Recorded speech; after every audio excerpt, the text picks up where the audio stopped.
Hello, my creeplings. It's that time of year again. The time of year that I absolutely hate. Yes, we're talking about Christmas. Those of you who are Christmas fans, I'm not holding this against you. But I work in retail. I have worked in retail or food service my entire adult life, and I'm sorry that has soured me on the holiday, as well as a few personal tragedies that have happened in the month of December in several years. Yeah, but that doesn't stop me from finding some really interesting and screwed up Christmas movies. And today we are going to go for a nice cult classic, old school Christmas horror movie, Silent Night, Deadly Night, from 1984. I was 4 years old when this came out. I am not gonna lie, I had always wanted to watch this one, and I had never made the time to do it. And oh boy, I am kind of glad I did this time of year, because it isn't even Thanksgiving yet when I'm filming this, and I'm already sick of Christmas music, Christmas decorations, and the whole 9 yards. So, to kind of have an outlet for all that Scroogedom, I guess you could say. Although I'm usually not the one that turns around at the end of the year, God bless us, everyone. By the time New Year's rolls around, I'm like, well, that's over with. I've got I've got about 10 months to recover. Because when you work in retail, those of you who work in retail, correct me if it's not like that in your area, but they're pretty much starting to push the crap into the stores by the beginning of October. It's like as soon as back to school ends September 1st, Halloween gets dumped on you. And at the same time that Halloween stuff is getting set, the Christmas stuff is already starting to show up in the back room, and you're just looking at it going, where are we going to put it all? So, okay, back to the film. Silent Night, Deadly Night, 1984. Directed by Charles E. Sellier Jr. Screenplay by Michael Hickey. Story by Paul, I believe it's pronounced Kami. Released by TriStar Pictures on November 9th, 1984. So this did come out for the holiday season. I managed to get a hold of the unrated version on the Internet Archive. There have been a few different deluxe releases and stuff. I think Scream Factory, from the sub label of Shout Factory, put out a deluxe with everything they could find version. I would like to get a hold of that, but haven't been able to yet. So, this is a straight up holiday slasher. Trigger warnings or ick warnings, whatever you want to call them. We do talk a lot about this does deal a lot of childhood trauma and traumatizing of children. And if you're not in the mood for that, I understand. You can back out the video now. Me and my armchair psychologist may interject a few thoughts and feelings on that. If you are in the profession and want to correct me gently, please do so. I am always willing to learn, especially when it comes to mental health and how it's reflected in film and television and novels and such versus how it is dealt with in, the reality that we live in. We're slowly lifting the stigma of mental health issues, especially mental health issues caused by trauma. And, if we can have these conversations in a gentle yet still truthful and frank manner, I'm all for it. So again, if you are a professional or you have a set professional or a student level comment, please do so. Just be gentle. I'm still learning here. And again, these are just my thoughts and feelings. We had way back when I did Blood Rage, talked about mental health and things like that as well. And we might get into that here if I feel like getting that spicy. So we start out in a car with young Billy Chapman, his mom and dad, and his baby brother Ricky Chapman. They are driving to a mental home to check up on his grandfather. Now, Grandpa, I don't know if he actually is nonverbal for the most part, or if he's playing. But when young Billy is left alone with Grandpa, this is the Christmas season, and Billy on the way up is like, well, what if I miss Santa? What if I miss my bedtime? They're talking about the whole Santa naughty and nice thing, that whole thing. Grandpa gets either a moment, I don't want to say of lucidity, but a moment where he's semi-able to form a thought and blurt it out. And he tells him to beware of Santa Claus. Santa Claus punishes the naughty, which technically is not true. That's Krampus, and that's another movie one of these years we'll get into, because I really do love the whole Krampus thing, and I'm joyed that he's become a trend. But going back to that, Santa Claus punishes the naughty, blah, blah, blah. Well, they leave from their Christmas Eve visit with Dottie Grandpa, and they're held up by a gentleman, by a guy in a Santa suit. And he ends up killing Mom and Dad, leaving Billy and Ricky orphans. And Billy witnessed all of this. So Billy has got all this trauma of Santa Claus killing his parents. So this is the early 80s. And let's face it, Billy and Ricky ended up in a Catholic orphanage. And they did not get the help that they needed. They really didn't. It doesn't help that, so we flash forward to 3 years later. So Billy is 8 and Ricky is 4. So they're assuming Ricky doesn't remember anything, the baby. But Billy does. And Billy's, I guess you piece together that Billy always gets kind of weird and traumatized and acts up around Christmas, which now we would, recognize as signs of trauma and try to get him help beforehand. Well, it didn't happen back in 1984, or whatever year this probably would have been in the 70s, because we flash forward to adult Billy, and that would be 1984. So this is the 70s.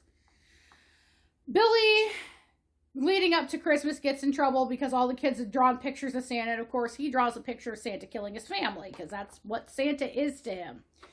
He gets sent to Mother Superior. Now, Mother Superior is played by Lillian Chauvin. I don't know much about her, but she plays the the hard as nails strict Mother Superior. Now, this one decided to go for a bit of an Eastern European accent. I don't know if that's actually from the actress or what, but this woman scared me, and I'm not usually someone who fears penguins. Sorry, I know a lot of Catholic kids who grew up calling the nuns penguins.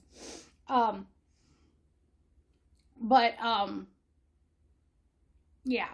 She talks about punishing the naughty, and, she considers punishment a good thing to get them back in the line. It's all crazy. So she tells him to go to his room and not come out until she tells him to. Okay, fair enough. He does that. Well, he leaves the office. We have one of the younger nuns is like, Mother Superior shows, they're talking about the picture that he drew. This is proof that Billy needs help. Billy's still having issues. He did not forget about it. This is proof for that, and this is where Mother Superior goes off on her. He just basically needs it punished out of him. Don't even get me started on people like this. So we'll just move on. Well, one of the other younger nuns, I believe, I can't tell because all these younger nuns look the same. And they're vocally, they sound similar too.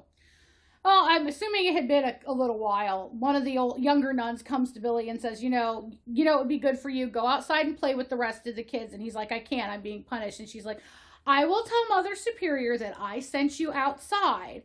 Get your coat, get your winter things, and go out and play. So she leaves him alone to finish getting ready. He's walking out in the hallway, and he hears sounds. And those sounds lead him down a hallway where he peeps into a keyhole. And those sounds are your typical older teenagers in slasher movies that are going to end up dead. Yes, they are nookieing. They are, engaging in the forbidden dance of flesh. Boob warning. Lots of boobs in this one. I am not going to lie. There's a lot of titty in this movie. Well, Mother Superior catches him watching them, but she sends Billy outside and she punishes the offending couple, presumably by beating them with a belt, because, old school nuns, stereotype there. She comes out and talks to Billy, and he's like, what did you see? Did you understand what you saw? And he's like, I didn't see much. I didn't understand it. And she's like, well, what they were doing was really naughty, and they deserve to be punished. This whole nailing of anything that's not right is naughty and must be punished, I'm assuming is nailed into him verbally, and in some cases, physically, not like an actual nail, but physical abuse as punishment, until, kingdom come, basically. So, Christmas Day, Mother Superior thinks she's going to break Billy of this Santa phobia by making him sit on Santa's lap. Well, Billy freaks out, punches him, and just runs away.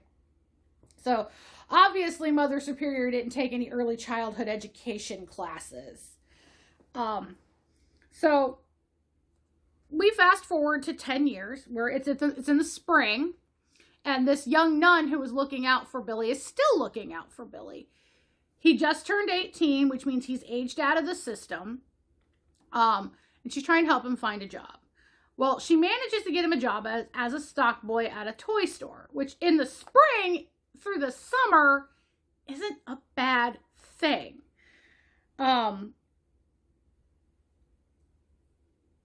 He develops a crush on his coworker, Pamela. Cute little thing. Very nice to him. And everything seems to be going great. He's functioning at work very well as a stock boy. People like him. He's a nice kid, that kind of stuff. And then Christmas season rolls around.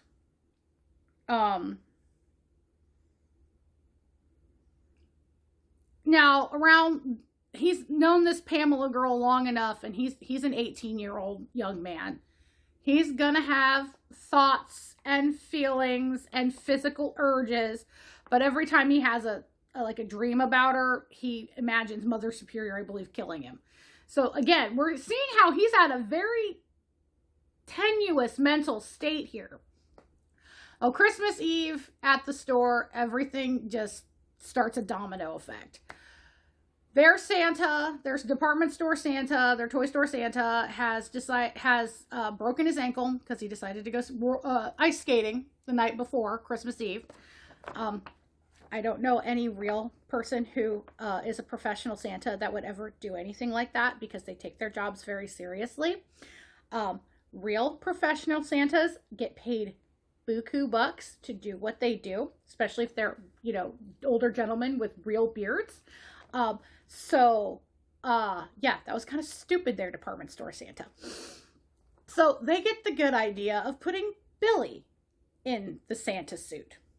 So all day, Christmas Eve, he's dealing with scared kids on his lap, and he's not doing very well. He starts telling them, if you don't behave, Santa punishes the naughty in hushed little tones, so that he's scaring kids, but they all think he's doing a good job because they're all idiots. Well, they close the store early on Christmas Eve, like most stores do, and they start having a party while his boss is getting drunk, the HR lady's getting drunk, Pamela's kind of drunk, Billy has been drinking and probably is drunk, considering he doesn't drink. And then the other guy who works in the stock room, what was his name?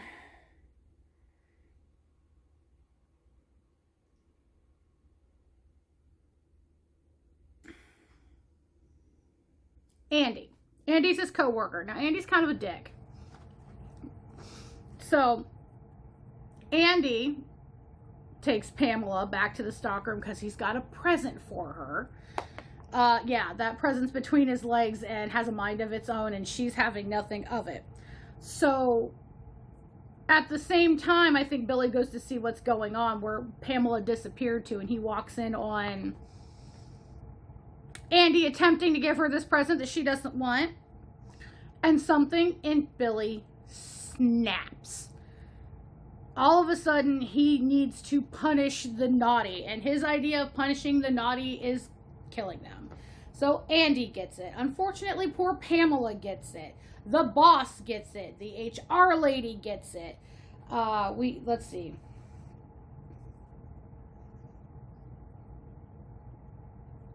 Box cutter comes into play. Now, the young sister who is kind of advocating for Billy goes to check up on him, and she walks in after he left on all the dead bodies. So she goes to the police station. And while she's doing this to, basically stop Billy, now, I don't know if I can't remember if she realizes it was Billy or not, but Billy is missing and there were dead people. So, whatever. Billy's wandering town looking for more naughty people to punish.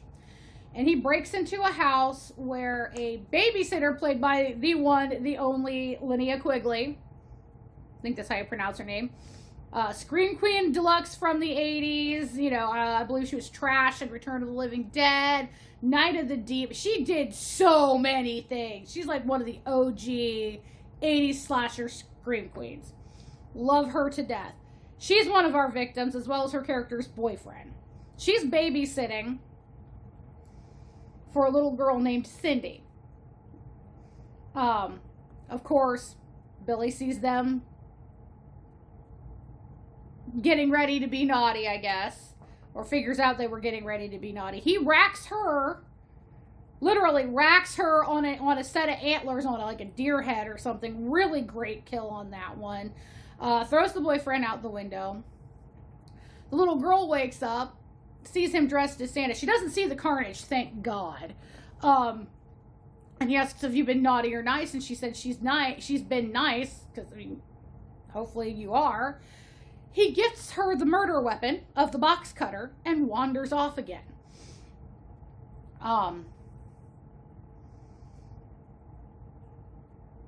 So he walks off again through the park, witnesses two bullies picking on two kids, gonna steal their sleds to go sledding, and he decides to punish the naughty. We get a really good sliding decap with an axe. It's actually, mwah, chef's kiss. So by the next morning, they have figured out, the nun and the cops, that it is Billy, and Billy's probably going to head back to the orphanage. Because Ricky's still there, and it just seems like that would be a full circle moment. So, two cops show up to start locking down the orphanage, making sure the kids are safe.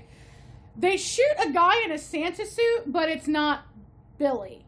It was the priest that was doing the orphanage's Christmas as their Santa. He couldn't stand down when they asked him to because he was deaf. So we have a tragedy there. Now, Mother Superior is still there. Bitch is in a wheelchair, though. And tries to get all the kids together, and they start singing fucking Christmas carols. To try and calm them down. Well, one little girl sees Billy he's still wearing the Santa suit. And lets him in, thinking it's the real Santa. He goes to punish naughty Mother Superior, and the cops shoot him from behind, and it's over. He's dead unfortunately, he's dead at his brother's feet, and the last shot of the movie is Ricky looking up and saying, naughty. So, there are sequels to this. I'm looking forward to at least getting my hands on the second one, because the second one I understand that Ricky is the spree killer. I wonder what goes with that, trauma, dumping on trauma. But going on into the cast, I know I mentioned a few people. This does not have a lot of big names. I think the biggest name in here was Linnea Quigley, and this was like in her early work years. But Robert Brian Wilson plays our adult Billy Chapman. Melissa or Lillian Chauvin as Mother Superior, and Linnea Quigley. Those are like our big names right there. Excuse me. This had a lot of controversy attached to it when it first came out. This was released theatrically by Columbia TriStar Pictures on November 9th, 1984. It opened in almost 400 theaters in the Midwest. Just so that anybody is wondering why a lot of these things open in the Midwest is like the testing ground for everything. We are the melting pot. We are Americana. So like a lot of major testing markets are Chicago, Detroit, believe it or not, Columbus, Ohio, Cincinnati, Ohio, Indianapolis, Fort Wayne of all places, which is in Indiana. We're a test market. So a lot of these, like even with movies, they'll release them in LA and New York, and a lot of times in large Midwestern cities, just to see how middle America will take to it. I think that's why it was released like this. They were testing it in a way. But this was controversial due to its marketing campaign. Particularly the posters and the TV ads, because it was, you know, a Santa holding a two-headed axe. The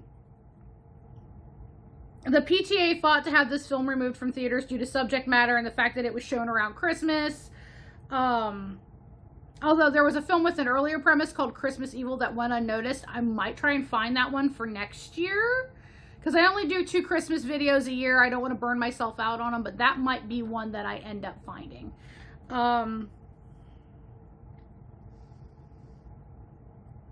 You know, television advertisements were shown during family-friendly television hours, like during Little House on the Prairie and shit like that. Parents were complaining that their kids were now terrified of Santa Claus. There were protests outside of the theaters in New York. So in response, TriStar, now side note, TriStar was a joint venture between Columbia Pictures, which is why sometimes I refer to it as Columbia TriStar, HBO, and CBS. They were the film's original distributor. They pulled all the ads for the film by November 15th, which was only 6 days after its release. The film itself was withdrawn shortly after due to all the controversy. It's kind of sad because this probably could have been a big film had it had a full release, but instead, because of people getting their panties in a twist, it got pulled and didn't really give itself a chance. But in those like 15 days or however long it was released, it made $2.5 million in the box office. For a budget of $75,000, that was pretty good. Oh, and you can tell this is a lower budget film. Just give you a heads up, but you know how much I love that shit. That's my bread and butter. Now I want to say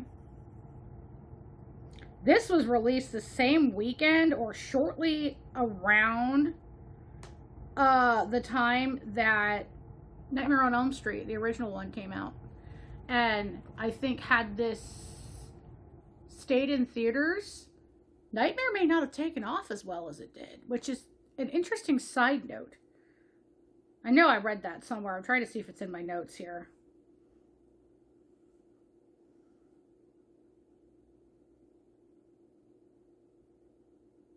But anyway, I can't find it. But I want to say this was released around that time and probably would have outdone Nightmare on Elm Street had it been left to sit there and do its thing.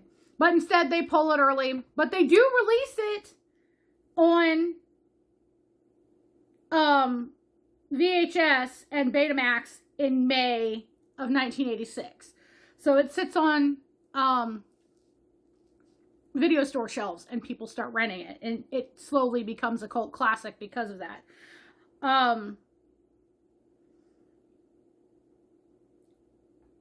It has had several DVD releases, and Shout Factory, under its label Scream Factory, released the film in a two-disc collector's set edition in Blu-ray and DVD, with interviews and all that fun stuff. And I'd like to get a hold of that one of these days if I could.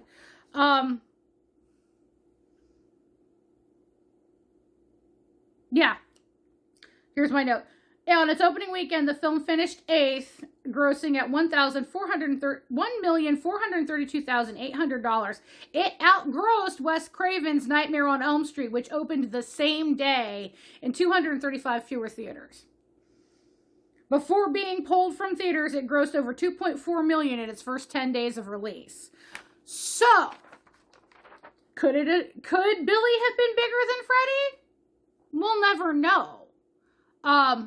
Part of me doubts it because Nightmare was the better written film. But it's always interesting to see these cult classics or highly regarded, pop culture icons realize they were released at about the same time. And you're like, oh, well, this had been released on its own, how much better? Or if this movie had moved up or back a week of release, would that have messed with fill in the blank? It's always fun to kind of look at those things. But the critics hated it. They still probably do. But due to the minor success of the film in its early days and the fact that it started to become a cult classic, we have gotten 4 sequels. The first 2, Silent Night, Deadly Night Part 2, and Part 3, Better Watch Out, focus on Ricky becoming a serial killer. Now, Part 4, Initiation, and Part 5, The Toymaker, have no connection with Billy or Ricky or anybody from the original film. They're all focused on a different Christmas-themed horror story. There was a loose remake that was released in 2012 starring Jamie King and Malcolm McDowell. I don't know if I'm going to get a hold of that one, because y'all know how I feel about remakes. Sometimes they just... Especially from that era... Not necessarily high on my list of things, but if I do it, I'll do it. Now, as of November of this year, Cineverse announced a reimagining of the film, set for a late 2025 release. We'll see how that goes, because a lot of these things that are being mined from the 80s and 90s that are getting reimagined and re-released, they're not doing very well. Now, to be fair, I'm going to pull an example. I did not watch the remake, but like The Crow. You've got these iconic movies that were made in the 80s and 90s, and we'll use The Crow for an example. And then these remakes are made, these reimaginings are made, this whatever. They don't do well. I chose not to watch the Bill Skarsgård, I think it was Bill. The Bill Skarsgård led reimagining of The Crow because I just couldn't make myself do it. And the more that I read from fans and critics and industry writers, the more I'm glad I did not. Because it sounds like it was a total shitfest. Now, sometimes remakes work. And I know I did one OG versus remake video on the channel, and there are a couple more that I would like to do. One I really wanted to do this year, but I think I'm going to have to take a minute to not. Because I still need a moment to get over or process the lead actor's passing. We lost Tony Todd this year.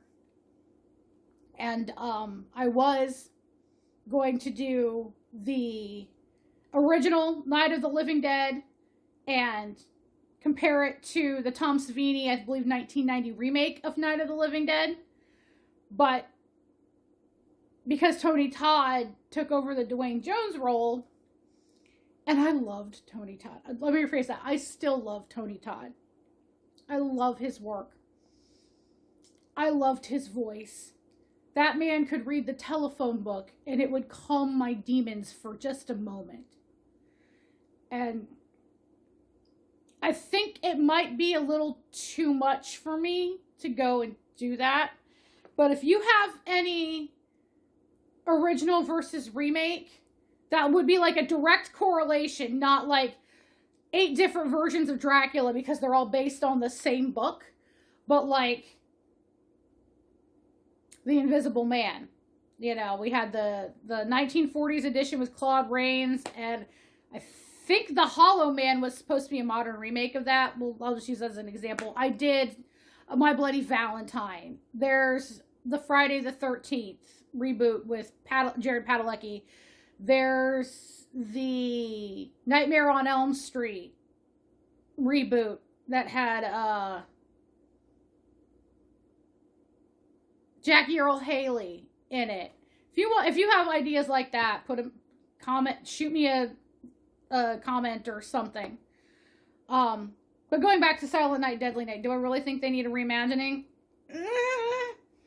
Are we gonna get it?